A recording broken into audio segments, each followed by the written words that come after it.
जय श्री राधे दोस्तों, केपी की वाणी चैनल में आपका स्वागत है। माता रानी का आशीर्वाद पाने हेतु कमेंट में जय माता दी अवश्य लिखें। वहीं अगर आप महाकाल के भक्त हैं तो कमेंट में हर हर महादेव अवश्य लिखें। यकीन जानिए माता रानी संग महादेव की कृपा आप पर और आपके पूरे परिवार पर अवश्य बरसेंगी और आप परिवार स्वस्थ एवं सुखी रहेंगे। साथ ही आपकी सभी मनोकामनाएं माता रानी कृपा से अवश्य ही पूर्ण हो जाएंगी।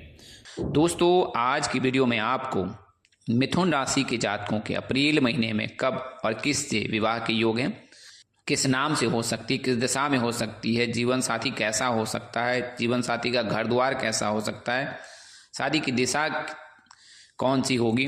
इसके अलावा अन्य जानकारी भी आपको इस वीडियो के माध्यम से मिल जाएगी। उससे पहले मैं आपको बता दूं कि अगर आप केपी की वाणी से विवाह की कुंडली बनवाना चाहते हैं तो आप संपर्क कर सकते हैं। उपरोक्त नंबर जो है स्क्रीन पर दिए गए हैं 8521835670 8521835670। इस नंबर पर आप संपर्क कर सकते हैं और अपने विवाह की कुंडली बनवा सकते हैं। मामूली शुल्क पर आपको विवाह संबंध की ए से लेकर जेड तक की पूरी जानकारी दी जाएगी, जैसा कि मैं वीडियो में बताया है। और नए व्यूवर्स को मैं बता दूं कि जब आप केपी की वाणी से विवाह की कुंडली बनवाते हैं तो इसमें शादी कब होगी, कहाँ होगी, कैसे होगी, किससे होगी, किस दिशा में होगी, कितनी दूरी पर होगी, किस नाम से होगी, किस राशि से करनी चाहिए, जीवन साथी का रंग, रूप, स्वरूप, स्वभाव और उनका करियर कैसा होता है, इसके अलावा कितने संतान होंगी, महादशा कौन सी चल रही, किस नक्षत्र में जन्म हुआ है, जीवन साथी के लिए क्या उत्तम रहेगा, करियर या कारोबार आपके लिए क्या उत्तम रहेगा, तो ये तमाम तरह की जो जानकारी है आप प्राप्त कर सकते हैं। आइए वीडियो में आगे बढ़ते हैं और सबसे पहले मिथुन राशि की प्राथमिक जानकारी प्राप्त कर लेते हैं। मिथुन राशि के जो भी जातक हैं उनका जो है नाम अक्षर क, छ और घ से होता है। इनके राशि स्वामी बुधदेव हैं।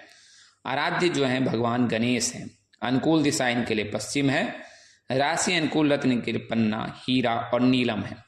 राशि धातु चांदी, सीसा और सोना है। राशि अनुकूल वार की बात करें बुधवार, मंगलवार, गुरुवार और रविवार है। भाग्यशाली रंग इनके लिए पीला है। भाग्यशाली अंक इनके लिए 3 और 6 है। राशि शुभ रत्न इनके लिए पन्ना है। अगर आप रत्न धारण करना चाहते हैं तो पन्ना रत्न धारण कर सकते हैं। राशि स्वभाव द्विस्वभाव है।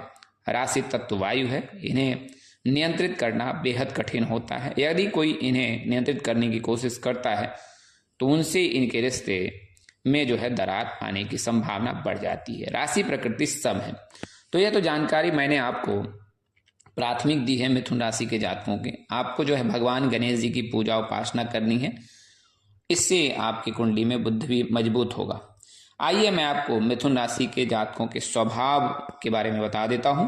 तो जैसा कि आपको पता है कि बुद्धि के दाता जो हैं भगवान गणेश और वाणी के जो दाता हैं, कारक होते हैं, वो बुधदेव हैं। तो उनकी कृपा इन पर बरसती है और उनकी कृपा से ही मिथुन राशि के जातक मधुरभाषी होते हैं, हंसमुख होते हैं, बुद्धिमान होते हैं। हालांकि थोड़े से इनके शब्दों में या विचारों में, वाक्यों में कटुता देखने को मिलती है। बुधदेव की कृपा से ये तार्किक होते हैं। तार्किक शक्ति इनमें बेहद स्ट्रांग होती है और इसके चलते ये व्यापार और जॉब दोनों ही क्षेत्र में बहुत जल्द सफल होते हैं। हालांकि ये द्विस्वभावी होते हैं, जैसा कि मैंने आपको प्राथमिक जानकारी में दी है कि ये 2 माइंडेड हमेशा ही रहते हैं। पल में तौला पल में मासा वाली बात है। कभी हाँ कभी ना, ऐसी दुविधा में ये हमेशा ही फंसे रहते हैं और इनके मन में हमेशा ही 2 विचार एक साथ चलते रहते हैं। हालांकि विवाह के मामले में ये लोग बहुत ही संवेदनशील होते हैं, सेंसिटिव होते हैं और बहुत सोच समझकर अच्छे फैसले लेते हैं। इनकी जो पसंद है वो एक ऐसे साथी की होती है जो इनसे ना केवल अपने दिल की बात करे बल्कि उन्हें सपनों की उस दुनिया में लेकर जाए जहां पर वो सुखमय जीवन व्यतीत करे। तो यह तो जानकारी मैंने इनके स्वभाव की दी है। अगर आप में से किसी जातक के जो मित्र या जीवन साथी या पार्टनर मिथुन राशि का है तो आप बेहद भाग्यशाली हैं। अब बात करते हैं कि गुरु जो है वर्तमान समय में मिथुन राशि में विराजमान है, यानी कि मिथुन राशि के लग्न भाव में विराजमान है।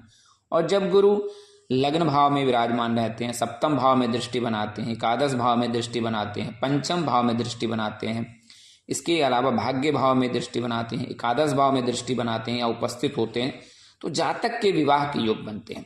तो लग्न भाव में मिथुन राशि के जो हैं गुरु विराजमान हैं और 2 जून तक विराजमान रहेंगे।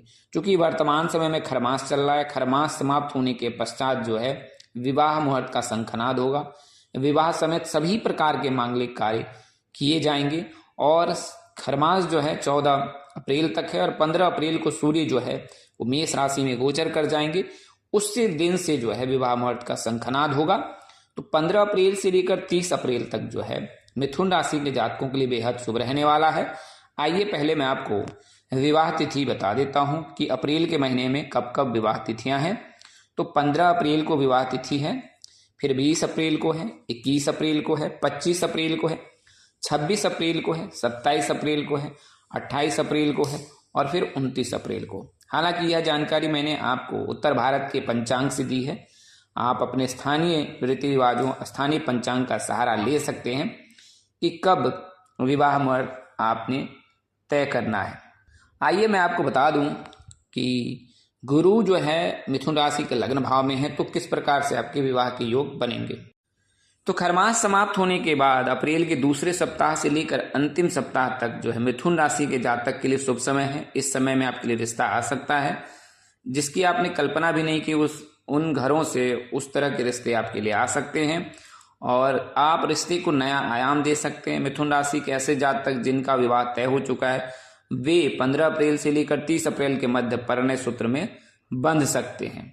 तो मिथुन राशि के जातकों के लिए अगर बात की जाए कि अप्रैल में कब शादी हो सकती है, तो 15 से लेकर 30 अप्रैल तक। और अब बात करते हैं जीवन साथी के बारे में। तो मिथुन राशि के जातकों के जो जीवन साथी होंगे वो बहुत संयमित होंगे, धैर्यवान होंगे, शांत, सुशील, सौम्य हो सकते हैं। साथ ही बुद्ध के प्रभाव के चलते वह प्रभावशाली व्यक्ति हो सकता है। उनके मान सम्मान जो है समाज में एक विशेष स्थान रखता होगा। और इसके साथ ही जो मिथुन राशि के जीवन साथी होंगे वो किसी कारोबार से जुड़े हो सकते हैं या उनके परिवार में कारोबार हो सकता है। वहीं मिथुन राशि की जो लड़कियां हैं उनके लिए मैं आपको बता दूं कि आप गुरुवार का व्रत अवश्य करें। इससे आपको जो है लाभ अवश्य प्राप्त होगा और आपके विवाह के रिश्ते जो हैं तय हो सकते हैं अगर आप गुरुवार का व्रत रखें। शुक्ल पक्ष में जो है गुरुवार का व्रत प्रारंभ करें। बात करें जीवन साथी के उम्र की, तो अगर जीवन साथी के भाव में शनि, राहु, केतु है तो जातक जो है यानी जीवन साथी आपकी उम्र से बड़ा हो सकता है। वहीं अगर जीवन साथी के भाव में शुभ ग्रह है तो जीवन साथी जो है वो हम उम्र हो सकता है, यानी कि आपकी उम्र का होगा, देखने में आकर्षक होगा, हैंडसम होगा, उनकी आंखों में एक चमक होगी, चेहरे पे तेज ओज प्रकट होता होगा। बात करें अगर दिशा की, तो मिथुन राशि के जातकों के लिए अनुकूल दिशा जैसा मैंने आपको बताया कि पश्चिम होता ही है, लेकिन आपके लिए जो उत्तर और पश्चिम दोनों दिशाओं से ही विवाह के रिश्ते आने के प्रबल योग हैं और इनमें से ही किसी एक दिशा में जो है आपका विवाह हो सकता है। बात करें घर द्वार की, तो आपके घर से 80 से 100 किलोमीटर की दूरी हो सकती है। इसकी भी गणना जो है जीवन साथी के भाव से की जाती है और इसमें मामूली बदलाव हो सकता है। यह बदलाव तब होगा जब उसमें उस प्रकार की ग्रहों की स्थिति ना हो, शुभ ग्रह उपस्थित ना हो या वो राशियां ना हो जिनके रहने पर जो है 80 से 100 किलोमीटर की दूरी पर शादी के योग बनते हैं। तो आमतौर पर मोटे तौर पर मैंने आपको बताया है कि 80 से 100 किलोमीटर की दूरी हो सकती है। वहीं जहां पर आपका ससुराल होगा वहां पर कोई बहुत बड़ा धार्मिक स्थल हो सकता है, आप मंदिर भी कह सकते हैं, कोई विशेष मंदिर हो सकता है जिसकी प्रख्यात जो है ख्याति दूर दूर तक फैली होगी और घर में जो है वातावरण बेहद शांत और सात्विक रहेगा। ससुराल आर्थिक रूप से मजबूत रहेगा क्योंकि आप पर बुद्धदेव की कृपा है और बुद्धदेव की कृपा से ही जो है ससुराल वाले कारोबारी हो सकते हैं और उन आर्थिक रूप से मजबूत होंगे और धनी परिवार में ही आपके विवाह के योग बनेंगे। आपको ससुराल में मान सम्मान पूर्ण प्राप्त होगा और वहां पर किसी प्रकार की भी सुख सुविधा में कोई कमी नहीं होगी। अब बात करते हैं कि मिथुन राशि के ऐसे जातक जो प्रेम विवाह करना चाहते तो क्या उनको लाभ प्राप्त होगा। तो यकीनन अगर आप मिथुन राशि के जातक हैं, ग्रहों के राजकुमार की कृपा आप पर बरसती है। इसके चलते मिथुन राशि के जातक न केवल मधुरभाषी होते हैं बल्कि दिखने में भी बेहद खूबसूरत और हैंडसम होते हैं। तो ऐसे जातक के प्रेम प्रसंग में होने के प्रबल योग रहते हैं और प्रेम विवाह करने के भी प्रबल योग रहते हैं। और चूंकि इनका जो राशि तत्व है वो वायु है, तो ये जो है वायु समान जो है इनके मन विचरण रहते हैं। तो इस प्रकार की जो स्थिति मिथुन राशि के जातकों के लिए जो बनती है, उससे इनके प्रेम विवाह के योग प्रबल रहते हैं। तो अगर आप प्रेम प्रसंग में हैं, प्रेम विवाह करना चाहते हैं, तो इसमें आपको माता पिता की सहमति मिल सकती है। अगर आप मिथुन राशि के जातक हैं तो आप थोड़ा सा प्रयास करें और अपने माता पिताजी से अवश्य बात करें, आपको अवश्य ही लाभ प्राप्त होगा। अगर बात करते हैं करियर की, तो आपके जीवन साथी जो है वो, जो कि बुद्धि के दाता जो हैं भगवान गणेश और वाणी के जो दाता हैं, जो गणितज्ञ के दाता होते हैं, तार्किक दाता होते हैं, सांख्यिकी के कारक होते हैं, वो बुधदेव हैं। इसके चलते जो है लड़का या जीवन साथी या जीवन संगनी बैंकिंग सेक्टर से हो सकता है। इसके अलावा उनमें लेखन भी एक विशेष क्षमता हो सकती है और इसके साथ ही वह सफल कारोबारी भी हो सकता है। वहीं बात करें अगर दिन की, तो 15 अप्रैल से लेकर 30 अप्रैल के मध्य जब कभी आपकी शादी के योग बनेंगे, तो उनमें सोमवार, बुधवार और गुरुवार का दिन बेहद शुभ रहने वाला है। इसके अलावा आप रविवार के दिन का चयन कर सकते हैं। मंगलवार के दिन का चयन बिल्कुल ना करें। शास्त्रों में मंगलवार के दिन विवाह ना करने की सलाह दी जाती है।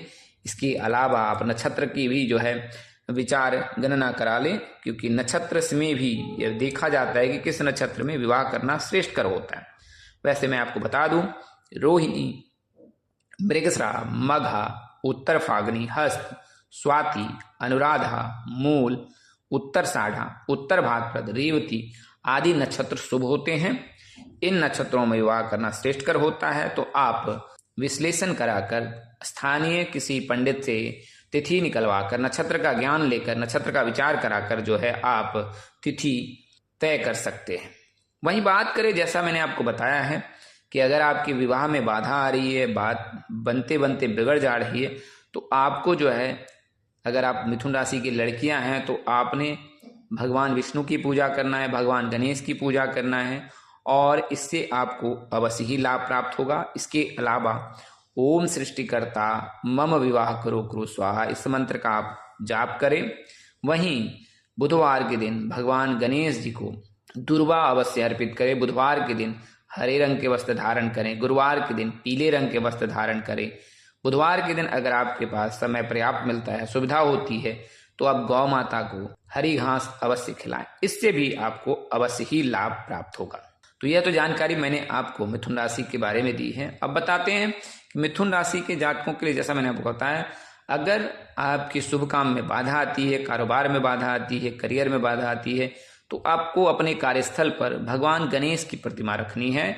उस पर जो आसन बिछाकर छोटी सी प्रतिमा भगवान गणेश की लाएं और अपने कार्यस्थल पर, अपने कारोबार के कार्यस्थल पर अवश्य उन्हें विराजित करें। इससे आपको अवश्य लाभ प्राप्त होगा।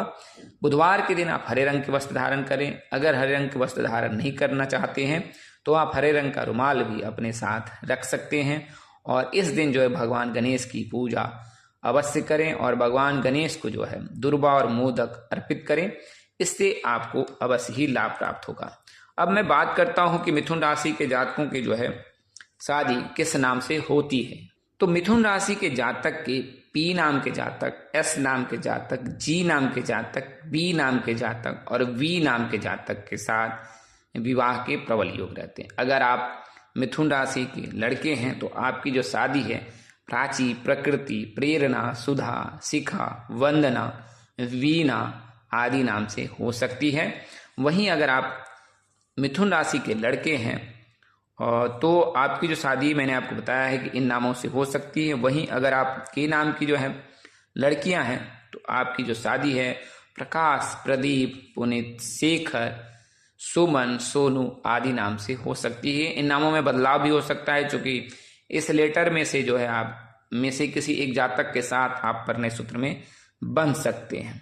वहीं अगर बात करें, अगर आप प्रेम विवाह करना चाहते हैं और आपको अपना जन्मदिन केवल ज्ञात है तो आपको बता दें 2, 3, 8, 11, 12, 17, 20, 21, 30 तारीख के दिन जन्म लेने वाले जातकों के प्रेम विवाह के यानी लव मैरिज के प्रबल योग रहते हैं। तो दोस्तों, इस वीडियो में बताई गई जानकारी आपको ज्योतिष, पंचांग, मान्यता और धर्म ग्रंथों से दी गई है। हमारा उद्देश्य महज आपको सूचना पहुंचाना है, आप इसे सूचना हेतु ले। इसके अतिरिक्त अगर आप इनको अपनाते हैं, आप मानते हैं, उपयोग करते हैं, तो उससे पहले अपने नजदीक के किसी प्रकांड पंडित व ज्योतिष से बस संपर्क कर लें। आज के लिए इतना ही, अगले वीडियो में फिर मिलेंगे। तब तक के लिए मुझे इजाजत दे। आप जहां रहे मस्त रहे, स्वस्थ रहे, व्यस्त रहे। माता रानी की असीम कृपा पर बरसती रहे। परमपिता परमेश्वर आपको सद्बुद्धि, सत्मार्ग और आगे बढ़ने की शक्ति दे। नमस्कार, जय श्री राम दोस्तों, जय श्री कृष्णा, जय माता दी, जय वाहेगुरु, हर हर महादेव।